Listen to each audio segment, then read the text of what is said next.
A lot of people who are our age, in our 50s, 60s, and 70s, are a bit embarrassed that they are still struggling with anxiety. And you may be of the thought that you should have figured this out by now.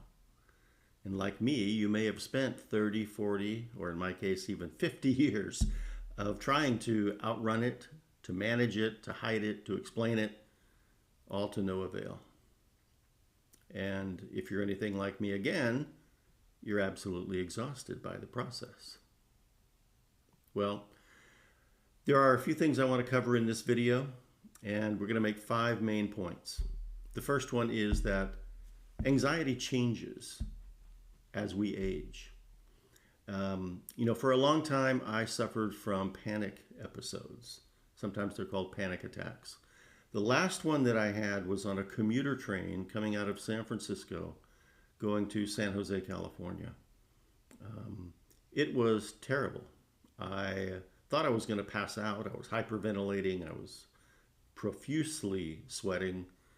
And what triggered it was I had to go to a business meeting that had hundreds of people in it. And since I have social anxiety anyway, I had to leave the meeting, and I just went home. But I'd ridden the train that morning, and I got on the train hoping it would calm down, but it didn't. And I had a full-on meltdown. Not kicking and screaming or anything like that, but it wasn't pleasant. So for many of us in our 50s, 60s, and 70s, anxiety stops feeling like a full-blown panic attack, and it begins to feel like this underlying sense of hypervigilance that we carry with us at all times. And that is unpleasant at best. Sometimes it can just be painful to exist with this. And the second point is that there's kind of a quiet shame that we carry when we're talking about being our age and suffering from anxiety. We feel embarrassed that we are still so easily overstimulated. And there are times when our anxiety makes us feel unsafe and we're not really sure why. Some people have difficulty with silence, meaning that they have to fill every moment of their day with either music or the television. I grew up in a household where the television was turned on first thing in the morning and it didn't go off until the 11 o'clock news. And that was the background of my world, other than being at school, of course. But it was always on. And that's kind of what our digital culture has become. It's an always on type of existence. And when we experience that, it can be exhausting. I get exhausted from social interactions. If I'm with people like I described to you in that business meeting, if I'm with people I don't know,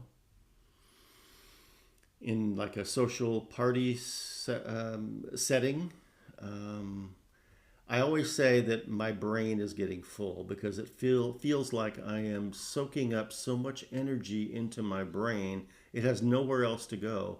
And I feel like I just need to go to sleep. I mean, I don't get sleepy, but that's the best way I can explain it. Social anxiety can produce panic episodes for me. And it becomes, I think that, our nervous system becomes increasingly sensitive as we age to noise, to chaos, crowds in some people. Some people aren't affected by that. Our constant notification from our devices. I see 1, 2, 3 electronic devices here within my arm's reach. And it's chaos. And it represents conflict in our brain. Number 3 is that the modern world makes this even worse. I refer to our culture as a digital culture because everything from an oven timer to, to your remote is digital now. And it's a great advance in technology, but it comes with a price sometimes. Oop, there was another notification right there. What about, that's good timing, I guess.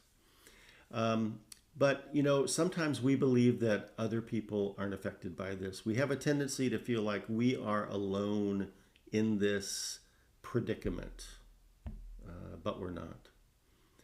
Oftentimes we feel frustrated because we've read the books, we've gone to therapy, we've taken our prescribed medications, and we've even tried to follow the advice of, control your thoughts, okay? Just empty your mind. Well, you can't do that. Your mind's job is survival, and it keeps you alive by generating thoughts and reminding you when that Bengal tiger is approaching. And so the question becomes, why at 50, 60, 70-ish, why am I still like this? And the reason is because we've become a functional, anxious person. We're functionally anxious people. Now, you've heard of a functional alcoholic, right? So a functional alcoholic is a person who is addicted to alcohol and can't control it, or isn't in control of it, I should say. But you would never know it from their outward lifestyle. They don't smell like alcohol. They don't show up drunk anywhere. But they are addicted to alcohol. And as functionally anxious people, we have learned to deal with our anxiety over the decades in such a way that people don't really know that we are affected that way. They may see us as people who just don't go out anymore, or often decline invitations rather than accept them. And that's okay, but it's not okay for us. Because unless we become an influencer over our anxiety responses, then we will forever be a victim of them. And that's what we don't want. The world has become increasingly incompatible with sensitive nervous systems. As I said, it's a digital world now. I love all of my digital devices, as I'm sure you do.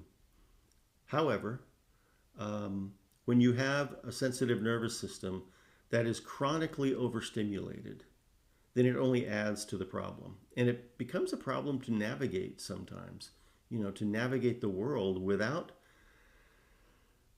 having that underlying sense of hypervigilance and being on guard, feeling like you're always on. So, as we age, our recovery from these stimuli takes longer. Quality sleep, becomes more important and less easy to achieve. Overstimulation hits us harder. Our emotional bandwidth narrows quite a bit. And, the kicker is that we're not imagining this. We're not becoming fragile. It's just that our poor nervous system has been conditioned to be overstimulated all the time. And so as a result, our body responds with anxiety responses like panic, like overthinking, like racing thoughts at night, and a whole host of others. So the turning point, what can actually make a difference for us, is to understand how our nervous system works. And we can only do that when we understand the mechanics of it. As I've said before, our nervous system undergoes a dysregulation, meaning that all of the stimuli that we get throughout the day can tend to throw us off. It throws off our nervous system. Again, our nervous system doesn't know the difference between that snide comment in the lunchroom or the Bengal tiger stalking us in the jungle. It signals our body to respond the same way. It dumps stress hormones into our bloodstream. It evokes the fight or flight syndrome. We become hypersensitive and we snap at people. We flip people off on the freeway. We yell at people who cut us off in traffic. We can't think, meditate, or medicate ourselves out of a chronically overstimulated nervous system. We have to address it at its root cause, at the nervous system level. We can't just pile on medication. We can't just meditate for hours, and we certainly can't think our way out of it. We just can't. Now, I developed a tool that I'll tell you about in a minute, but it's called the 10-minute silent sound reset. It involves no technology whatsoever. You don't have to listen to music. There aren't any distracting, pieces of equipment to plug in or anything like that. Nothing to buy. It's just you. And I'll tell you a little bit more about that in just a second. But the last thing I want to mention is that you're not broken. None of us are. Just because we suffer from anxiety, it feels like we're broken, but we're not. We're not weak, and we're not alone. There are millions of humans throughout the world in their 50s, 60s, and 70s who are in this same predicament. And I guarantee you, if you have friends that are your age, I would say, 6 out of 10 experience some form of anxiety if they're honest about it. And most of it is due to an overstimulated nervous system. A lot of people in later life are grieving how much of their lives were shaped by the fear, by the tension, by the overthinking, because it becomes absolutely exhausting. And when you finally understand what's happening, you understand the relationship between your nervous system and your body's response to all of that overstimulation, then you stop fighting against yourself. And you can actually stop becoming a victim of anxiety and start becoming an influencer over how your body responds to that overstimulation. Viktor Frankl, in his book, I've forgotten what his book is called. Anyway, look it up. I forgot it. I don't have it in my notes. Anyway, Viktor Frankl was, I believe he was an Austrian, Viennese psychiatrist, and he was a Holocaust survivor. And Man's Quest for Meaning, I think was the name of the book. I don't know now. Let me know in the comments what it is. I'll know immediately after I stop filming. But, and basically, he's very famous for positing this principle. And he said, between stimulus and response, there's a space. And within that space lies the power to choose our response. The problem with our society is that we've lost that space. It's like, we've squished together the stimulus and the automatic response. Cut me off in traffic, I'm going to flip you off. Say something rude to me as you bump my shopping cart in the store, I bump you back. It's just like this automatic knee-jerk reaction. But there is a space between stimulus and response. And between that space, that's where our real power is. We have the power to choose our response. And if we always choose what we're conditioned to choose, then nothing changes. But the 10-minute silent sound reset addresses that. And that's what I give away for free on my community.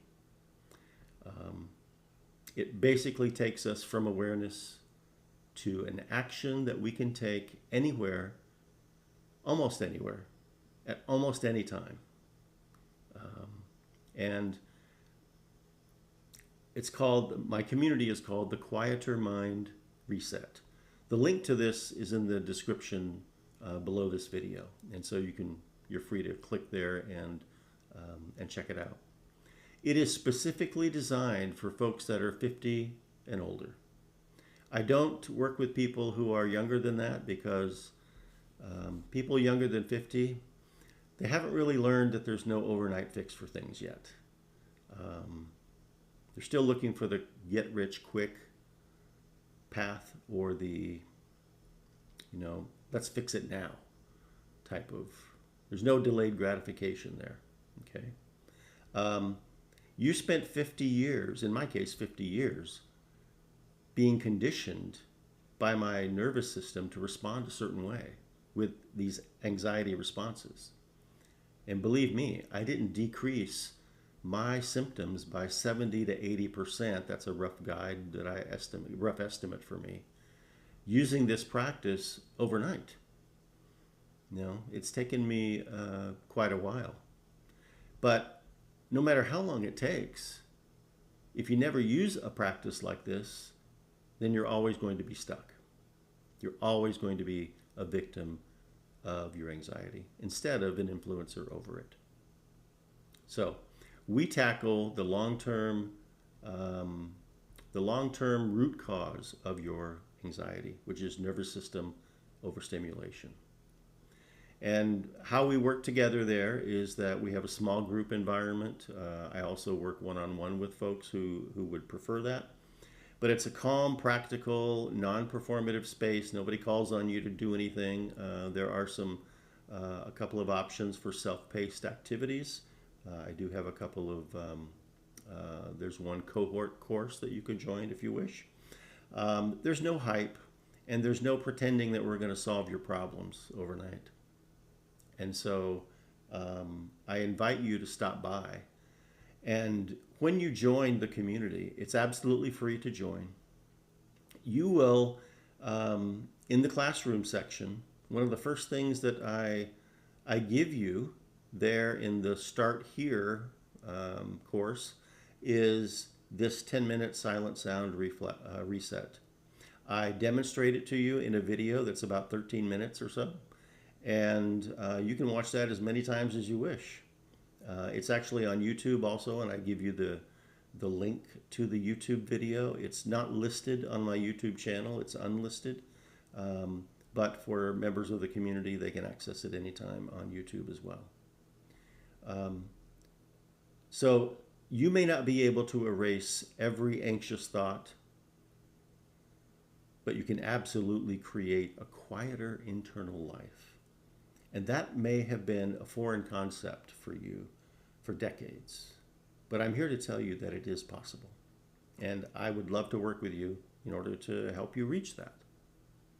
After all these years, your nervous system still has the ability to change.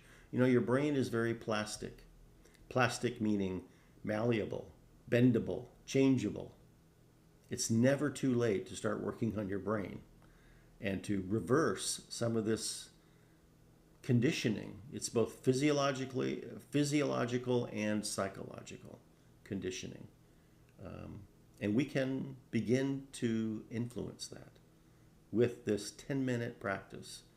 And you can even shorten it to 2 or 3 minutes for doing it while you're in traffic, okay?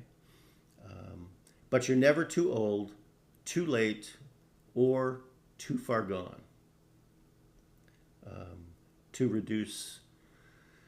to address your overstimulated nervous system and experience what it's like to have a quieter mind. Now, this graphic here is the page that the link will take you to.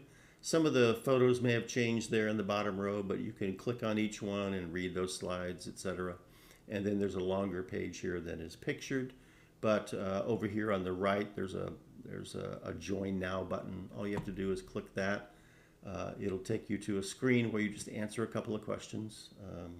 Put in your email address, and then I ask you a couple of questions about your anxiety, just 2. There's a maximum of 3 questions that are allowed. And one of those is asking for your email address, because sometimes when I post in here, I'll just put I'll check a box that says, send this one to everybody via email too. It doesn't happen very often, but that's why I want that. So I hope that you will like this video below. It really does help YouTube to share it with people who are in our age group who are interested in similar topics.